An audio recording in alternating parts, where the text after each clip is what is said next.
हुआ ये परीक्षित महाराज बैठे 88,000 ऋषियों के बीच में। तब तक किया हुआ है कि श्रीमद् भागवत महापुराण की गाथाओं को श्रवण करना चाहिए, बस यही मोक्ष प्रदान करने वाली है। बोल गोविंद भगवान की। आज जब ये कहा, बोले ये हमें सुनाएगा कौन? जवाब दिया, ये गाथा आपको हम श्रवण कराएंगे। आज उच्च आसन पर विराजमान हो गए हैं श्री सुखदेव जी महाराज। अभिमन्यु के पुत्र परीक्षित प्रश्न करते हैं, भगवान अब हमें कृपा करके आप सृष्टि विस्तार के बारे में ज्ञान कराएं कि सृष्टि का विस्तार कैसे हुआ। तो बताने लगे हैं श्री सुखदेव जी महाराज, बेटा परीक्षित, जिस प्रकार से मकड़ी अपनी लार से एक जाले का निर्माण करती है, उसी प्रकार से भगवान ने संसार को बनाया है। हाँ, सोचने लगे प्रभु हमें ये बताएं कि सृष्टि उत्पन्न कैसे होती है और कहां से ये उत्पन्न हुई। कहने लगे, हे राजन, सृष्टि का विस्तार कैसे होता है, जीव का जन्म कैसे होता है। कहने लगे, हे राजन, भोग भोगने के बाद में प्रभु इस जीव को मनुष्य देह देने के लिए सबसे पहले अन्न में जीव प्रवेश करता है, उसके बाद अन्न से तदनंतर रक्त रस वीर्य बनता है, उसके बाद ये माता के उदर में प्रवेश करता है और मां के उदर में 9 महीना रहने के बाद में ये बाहर आता है। इसका पूरा शरीर एक झिल्ली के अंदर बंद होता है, ऊपर को पैर होते हैं और नीचे को सर होता है। देखिए, गर्भ बीच जब जीव फंसो तब हरि गायो हरि नाम पुकारो, और दीन दयाल कृपा करिके अब काऊ विधि प्रभु मोए उबारो। सुन करुणा सिंधु करी करुणा, दुख से पल में कियो निस्तारो, दुख दुंद मिटो आनंद भयो, तब जीव बनो आतई मतवारो। इस संसार में आते ही आते जीव मतवाला हो जाता है। फिर तो मेरी देह मेरो गेह मेरो परिवार सब, मेरो धनमाल में तो बहुत विधि भारो, और मेरे सब सेवक हुक्म टाले टलत नाई, अपनी प्राण प्यारी को मैं प्राण तेऊ प्यारो। मेरे बस ऐसो मेरे बाप दादे ऐसे भाई करतुए बढ़ाई में तो जगत उजियारो हूं। और कहत कवि सुंदरदास ये क्यों न बेचारे मूड, जाऊ के अलावा तू तो कालहू को प्यारो है। अरे जब सबका प्यारा है तो एक दिन हमें काल का भी प्यारा बनना पड़ेगा। हाँ भक्तों, उसी प्रसंग पर आए तो देखिए, मनुष्य जीवन का केवल यही लाभ है, चाहे जैसे हो, ज्ञान से, वैराग्य से, भक्ति से, धर्म से, निष्ठा से जीवन को ऐसा बना लो कि मृत्यु के समय जीव को परमात्मा की याद बनी रहे, तब तो मनुष्य जीवन का लाभ है। और नहीं तो पशुओं की तरह भट्टा पे तो चट्टा पे, चट्टा पे तो भट्टा पे, ऐसे ही जीवन यापन होता रहेगा, कल्याण होने वाला नहीं है।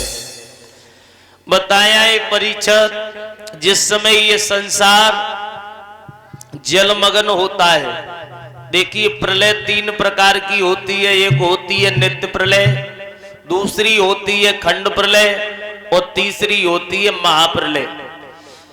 खंड नित्य प्रलय वो होती है जो रात के बाद दिन होता है, ये नित्य प्रलय है, एक दिन व्यतीत हो जाता है। खंड प्रलय वो होती है जिसमें अपार धन जन की हानि होती है, लेकिन पृथ्वी का कुछ भाग नष्ट होता है।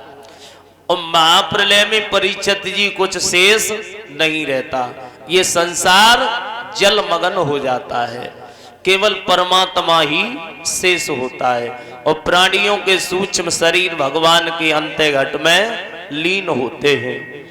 जिस समय भगवान महाप्रलय होती है, उसके बाद भगवान के अंदर रजोगुण की उत्पत्ति होती है। भगवान की योग माया ने भगवान को जगाने का प्रयास किया। भगवान के अंदर रजोगुण की उत्पत्ति होने से भगवान की नाभि से, विष्णु भगवान की नाभि से एक कमल उत्पन्न हुआ। क्या हुआ? कमल। और कमल से ही भक्तजनों चित्रानंद ब्रह्मा जी का जन्म हुआ। जब चित्रानंद ब्रह्मा जी का जन्म हुआ और ब्रह्मा जी कमल पर बैठ करके 100 दिव्य वर्षों तक तप करते हैं। उसके बाद ब्रह्मा जी के द्वारा 4 बेटाओं को जन्म दिया गया, सनक, सनंदन, सनातन और सनत कुमार। 4 निर्मल यतियों को जन्म दिया। उनसे कहा है कि बेटा तुम प्रजा उत्पन्न करो और संसार की वंश परंपरा को आगे बढ़ाओ। बच्चा बैठ जाओ। संसार की, हम गृहस्थ आश्रम में प्रवेश नहीं करना चाहते और ये चारों अंतरिक्ष की ओर चले गए। जब अंतरिक्ष की ओर चले गए भक्तों, उसके बाद ब्रह्मा जी ने 10 बेटाओं को जन्म दिया। कितनी बेटाओं को? 10। अत्रि, अंगिरा, दक्ष, कृत, पुलय, पुलस्त, वशिष्ठ, भृगु, मरीच, नारद की ये पैदा कर दी सृष्ट। 10 बेटाओं को जन्म दिया। उनसे कहा प्रजा उत्पन्न करो।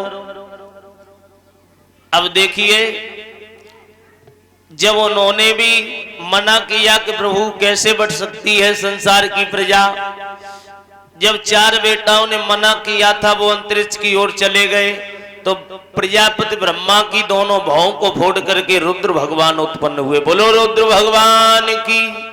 शंकर भगवान का जन्म हुआ। भक्तजनों, भोले बाबा से कहा है कि तुम प्रजा उत्पन्न करो। भोले बाबा ने चुड़ैल, खई, मसान, ततैया, इनको जन्म दिया। भक्तजनों, अब ब्रह्मा जी सोचने लगे मेरे बार बार प्रयत्न करने पर भी संसार की वंश परंपरा आगे के लिए नहीं बढ़ रही। अचानक ब्रह्मा जी के शरीर के 2 भाग हो गए। बाएं भाग से स्वयंभव मनु का जन्म हुआ और बाएं भाग से महारानी बिटियाओं का जन्म हुआ, जहां से संसार की वंश परंपरा आगे के लिए बढ़ती है। सभी भक्त तालियां बजा करके भगवान का बड़ी सुंदर वाणी में एक भगवान का कीर्तन बोले। बड़ी तुम्हारी तेरी जाई रही है धोखे में।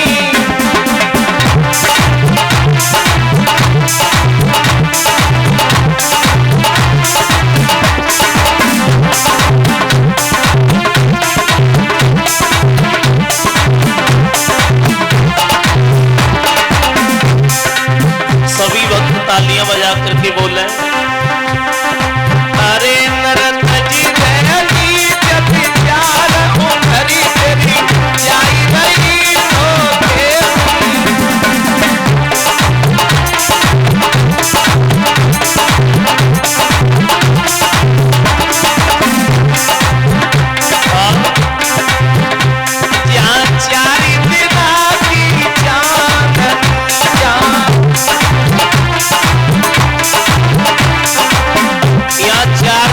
चांदनी है, फिर अंधेरी रात आ जाएगी।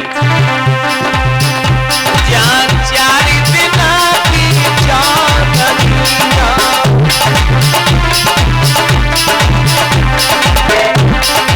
अरे सुता माता पिता परिवार भरी तेरी जाई रही धोखे।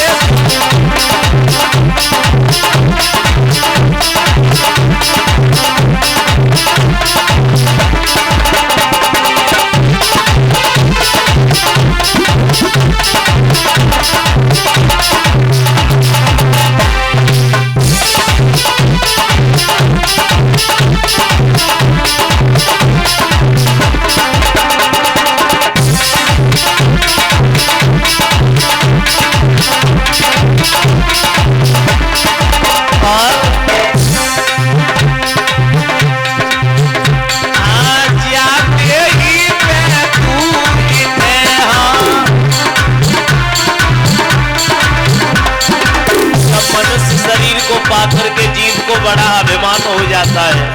अगर थोड़ा सा धन मिल जाए, थोड़ा सा परिवार मिल जाए, यौवन मिल जाए तो जीव पागल हो जाता है।